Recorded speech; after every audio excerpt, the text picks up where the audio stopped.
News. आइए रुक करते हैं खबरों की तरफ।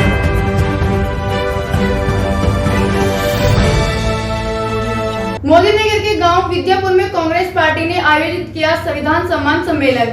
इस मौके पर कांग्रेस जिला अध्यक्ष ने कार्यकर्ताओं को संबोधित करते हुए कहा कि संविधान की ताकत से ही देश चलता है और किसानों ने इसका सही इस्तेमाल कर सरकार को झुकने पर मजबूर किया। कार्यक्रम में मौजूद कांग्रेस नेताओं ने कहा कि मोदीनगर डासना समेत पूरे क्षेत्र में कांग्रेस के शासनकाल में बड़ी फैक्ट्रियां लगी, जिनसे लाखों लोगों को रोजगार मिला, लेकिन भाजपा के शासन में बेरोजगारी चरम पर है और नया विकास नहीं दिख रहा है। और मैं किसानों को बधाई देना चाहता हूँ कि जब सरकार ने साथ दिया तो उन्होंने भी जी तोड़ मेहनत की।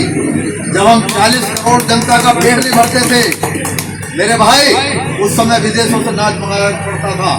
आज मेरा किसान 145 करोड़ जनता का पेट भी भर रहा है और दूसरे देशों को निर्यात भी कर रहा है। ये बधाई किसानों के लिए। लेकिन अगर संसाधन न मिलते तो शायद वो आगे न बढ़ पाता। कांग्रेस ने औद्योगिकरण किया कि अगर किसान के 4 बेटे हैं, 100 बीघे से जमीन घट के 12.5 बीघे पर आ गई, तो जब 100 बीघे में घर नहीं चल रही, 12.5 बीघे में कैसे चलेगी?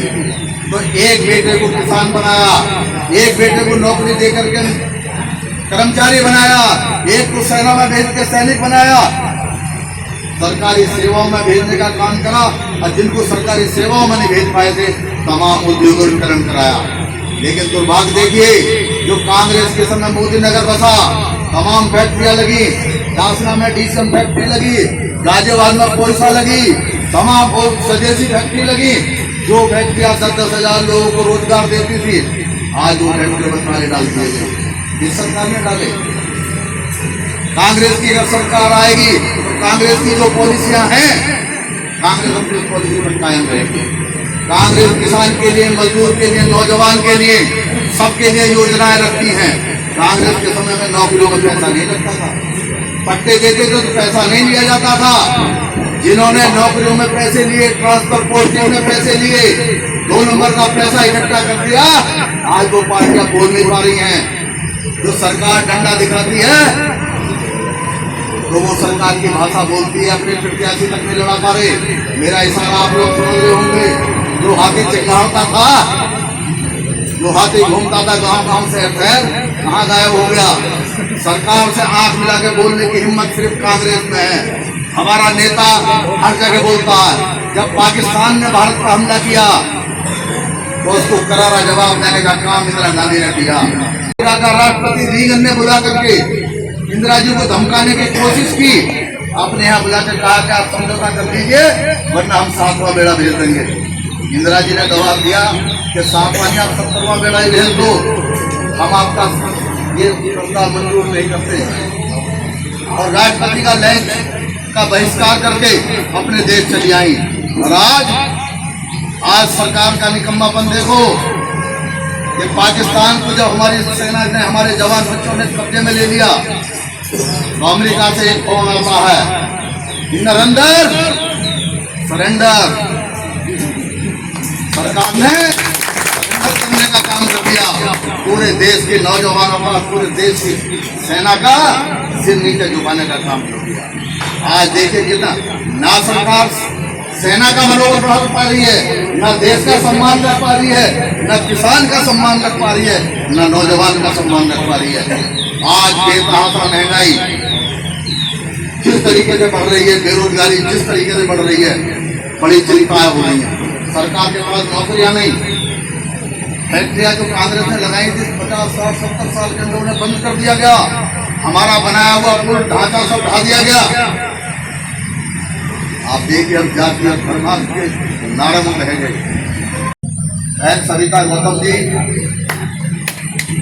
कार्यक्रम संचालक का सहयोग कर रहे दूसरे महामंत्री नवीन फिरोज शर्मा जी, जिनको आपके बीच लोग जो लाइन में थे उनको उनमें से छाट के आदरणीय प्रभारी जी ने हमारे सिर देखा था कि जब देश अंग्रेजों का गुलाम था, उसकी लड़ाई लड़ने का काम कांग्रेस के झंडे के नीचे कांग्रेस के नेताओं ने आपके परिवार के बुजुर्गों ने किया, जिन्होंने तमाम कुर्बानियां दी, लाठी खाई, डंडे खाए, फांसी चढ़े और इस देश को आजादी दिलाने का काम किया।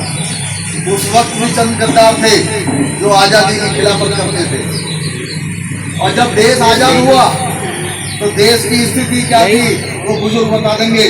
100 बीघे के किसान के तन पर कपड़ा नहीं होता था, पैर में जूती नहीं थी। ब्याह और शादियों में जब जाते थे कपड़े जूते मांग करके ले जाते थे। वो दिन हम लोगों ने देखे। पीढ़ियां बदली, जमीन होती थी। अगली पीढ़ी में अगर 4 बेटे हुए तो 25-25 बीघे की किसानी रह गई, चौथाई। और उसके बाद अगर 2-2 बेटे भी हुए तो 12.5 बीघे पे किसानी आ गई। कांग्रेस के इंदिरा गांधी का, जिन्होंने हरित क्रांति लाई, जितनी तमाम एजेंसियां पड़ी हुई थी वो पट्टे देने का काम किया। किसानों को फ्री जिप्सम, बोरिंग और इंजन देने का काम किया। किसानों को याद होगा, ये कांग्रेस सरकार का काम था। और कांग्रेस की दूरदर्शी सोच थी कि जमीन रबड़ नहीं है कि हम बढ़ा लेंगे, ये घटेगी। और जब घटेगी तो हमारी आने वाली नस्लें कैसे पेट भरेंगी। तो 2 तरफ काम किया गया। एक तरफ गैर उपजाऊ जमीनों को आवंटन करके उपजाऊ बनाया बेरोजगारी घटाने के लिए, और दूसरी तरफ देश में औद्योगिक वातावरण बनाया। जिस देश में सुई न बनती हो उस देश के अंदर औद्योगिक कारखाने लगे। एक लिखी हुई किताब हमारी कुरान शरीफ, बाइबल, ऐसे ही लिखे हुए कुछ प्रणालियां हमारी संविधान की किताब है जो आपको बताती है कि आपके अधिकार क्या हैं और आपके कर्तव्य क्या हैं। जब भी आपके अधिकारों को हनन होता है तब तड़ी में बोलते हो, जा साले तेरे को कोर्ट में दे दिया। वो क्योंकि आज भी जुडिशरी, चाहे सुप्रीम कोर्ट के ऊपर की कभी लांछन लग जाए, चाहे किसी भी वकील के ऊपर लांछन लग जाए, लेकिन आज भी हम शान के साथ जब कोई परेशानी होती है, विपदा होती है, तो फिर संविधान की शरण में कोर्ट में जाएंगे। और विश्वास करो साथियों, सभी का अगर विश्वास किसी पर है तो सिर्फ कोर्ट। हार गए तो अपील में जाएंगे, वो है संविधान। संविधान ने बताया है कि आपको अपने अधिकारों की रक्षा कैसे करनी है। तो मैंने इनके बारे में जानकारी ली। जमीन से जुड़े हुए हैं 18 गांव में अच्छी पकड़ है। आपके ब्लॉक में 18 गांव है और हो सकता ज्यादा हो, लेकिन काम बहुत करना पड़ेगा। और ये अकेले नहीं कर पाएंगे जब तक आप सारे शामिल नहीं होंगे।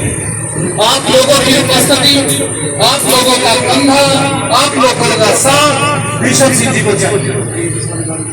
एक और मैं बात कहना चाहता हूँ जो मुझे कभी लगी, मैं लड़की हूँ, लड़ सकती हूँ, एक नारा प्रियंका जी ने दिया था। अगर हमारे इस गांव में, सभी गांवों के अंदर, सभी सभाओं में अगर हमारी बालिकाओं का, महिलाओं का भी अगर भागीदारी होगी तो ज्यादा अच्छा होगा।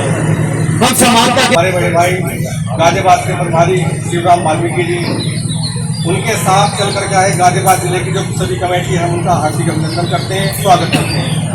हम विद्यापुर गाँव वासियों का विशेष आभारी हैं कि दिन में इतना खराब मौसम था तो हमें चिंता हुई थी कि हमारे कार्यक्रम में विघ्न न पड़ जाए। और अभी आने में थोड़ा हमारे तेजी को लेट हुआ, तब भी वो जमी रहे बैठे हैं, हमारी बात को बड़े ध्यान से सुन रहे हैं। मैं मंच का संचालन कर रहे अपने भाई छोटे भाई शर्मा जी, भाई राहुल, भाई नंदकिशोर शर्मा जी जो यहाँ पे हमारे बैठे हैं, गदाना गांव के हमारे पूर्व प्रधान राकेश नेहरा जी, संजय गहलोत जी, नईम भाई, विद्यापुर के हमारे संजीव भाई, जो गांव मछली के और सांजापुर के लोग बैठे हुए, मैं उनका भी स्वागत करता हूँ। पीछे जो हमारे युवा साथी बैठे हैं जिनका मैं अलग अलग नाम नहीं पाऊंगा, मैं उनका बहुत हार्दिक स्वागत करता हूँ। हमारे नईम भाई खरीददार वाले हैं, जिस कार्यक्रम में आए, हमारा हमने रोडक शीतल साहब को बता दिया था। और मुख्य हमारा काम था आदरणीय भीषम जी को जो ब्लॉक अध्यक्ष की जिम्मेदारी देनी थी, वो हमारे दोनों चंडीगढ़ नहीं चुके। मैं इसी के साथ आप सभी लोगों का बहुत बहुत स्वागत करता हूँ, बहुत बहुत अभिनंदन करता हूँ। इस गाँव का हम बहुत बहुत आभारी रहेंगे। और मैं देसी भाषा में आप कहूँ, आपका डंगवारा हम पे चढ़ गया है। यदि 27 में हमारी सरकार आई, सह सम्मान आपका डंगवारा उतारने हम दोबारा गाँव में जरूर आएंगे। धन्यवाद। और आप यहाँ गाँव में आया संविधान क्या उद्देश्य है इसका उद्देश्य है हमें लोगों को जागरूक करना कि ये सरकार जो संविधान पर हमला कर रही है, संवैधानिक संस्थाओं को पंगु बना करके लोगों को डराने का काम किया जा रहा है। आज सीबीआई, ईडी एक सरकारी संस्था न होकर के लोगों को डराने का हथियार सरकार का बन गया है। लोग सरकार से सवाल ना पूछे, अपनी आवाज वहां तक ना पहुंचाएं, उसके लिए सरकार सीबीआई और ईडी वगैरह का इस्तेमाल कर रही है।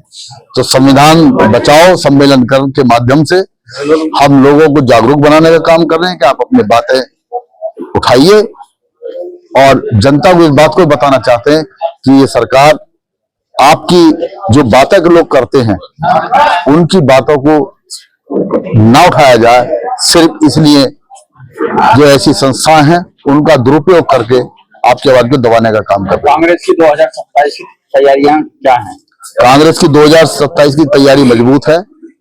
हमने आज जो हमारे भीषम सिंह जी यहाँ ब्लॉक अध्यक्ष बनाए गए हैं, अभी तक हम लोग जिले का संगठन बना चुके हैं, ब्लॉक का संगठन बना चुके हैं और हमारा तीसरा कदम न्याय पंचायत का है। उससे चौथा कदम हमारा ग्राम अध्यक्षों का होगा। पांचवा कदम जो होगा वो बूथ लेवल तक अध्यक्ष बनाने का है, जिसे हम लगभग 15 दिन के अंदर काम को पूरा कर लेंगे। तो जिस दिन हम पूरा 15 दिन में इस काम को 5 स्तरीय पूरा कर देंगे तो आप ये मानिएगा कि 2027 हमारा है। लोगों में जोश है, कार्यकर्ताओं में, और जनता बदलाव चाहती है। खाली नारों से, झूठ बोलने से सरकारें नहीं चला करती हैं।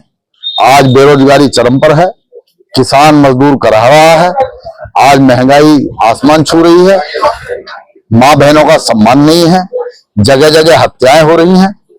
थाने के सामने न्याय मांगने गए लोगों को थाने के सामने पुलिस की मौजूदगी में हत्या की गई। एक किसान की हत्या आपके पड़ोस में गांव में नजदीक में की गई। लॉ एंड ऑर्डर खत्म हो चुका है, कोई कानून व्यवस्था उत्तर प्रदेश के अंदर है नहीं। तो जनता इस सब का जवाब आने वाली 27 में देगी।